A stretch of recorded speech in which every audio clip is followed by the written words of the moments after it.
Well, good afternoon and welcome to the market wrap for Tuesday, the 10th of February. And look, today the Aussie market did start off on a positive note. At our best level, we're up by around 0.6%, and that means we got even closer to our all-time record high. We got about 2% away, but we did start to fade as the afternoon went on, and by the end of the session, we're almost completely flat, down by less than 3 points. But we're still on track to reverse last week's drop, which was our biggest weekly slump in about 3 months. Of course, Friday we had our worst session in about 10 months. Monday, yesterday, we had our best session in about 10 months, and today ending completely flat. So investors do tend to get sort of cold feet as we do approach these record levels. It's happened a few times just in the early part of this year already. So we'll wait and see if we are able to crack that record high that we hit. I think it was back in October 2025. Now, looking across the different sectors today, it was mostly positive. 8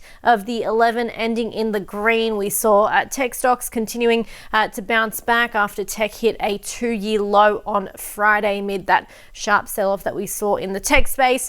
Resource stocks did well today, with the miners on track to reverse last week's 4% drop, so materials up by close to 1%, but financials were under pressure with the 4 major banks losing ground. Insurers also adding weight in that space, so you can see financials were down by around 1%. Healthcare did worse in percentage terms. They were down closer to 2%, weighed largely by CSL, which I'll get to in just a moment. And of course, utilities, our smallest sector, was down by around 0.8%, but having less of an impact on the broader market. Now, looking at some of the winners, uranium miners have been in the spotlight recently.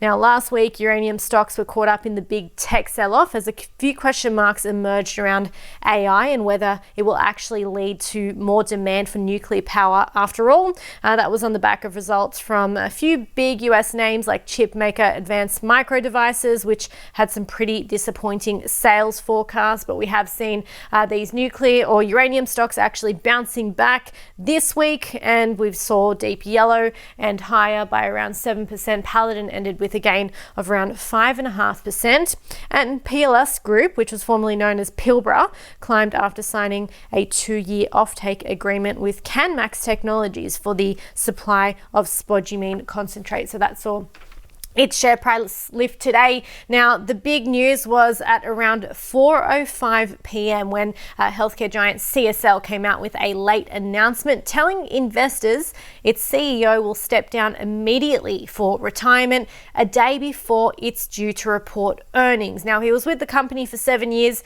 and CEO for 3 of those 7 years. The company has already appointed former CSL senior executive and non-executive director Gordon Naylor as the interim CEO and managing director. So look, that news was sudden and it caused its share price to slump right at the end of the day, falling by around 5%. So definitely watch CSL tomorrow. Of course, they're reporting results and we will see investors still reacting to that late news that they announced today.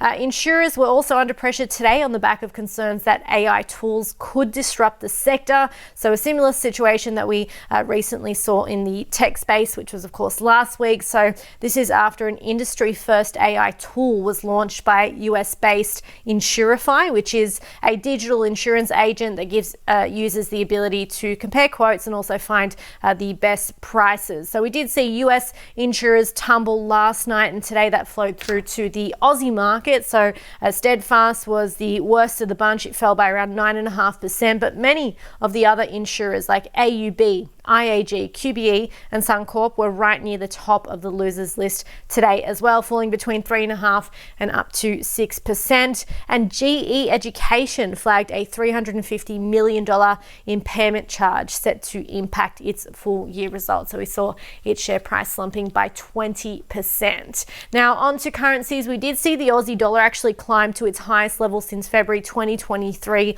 this morning when it climbed to 70.8 US cents. That was amid a softer greenback and also expectations of an RBA rate hike, but we have seen it pare back just some of those improvements, and it's currently buying 70.7 US cents, weaker against the euro and also the Japanese yen.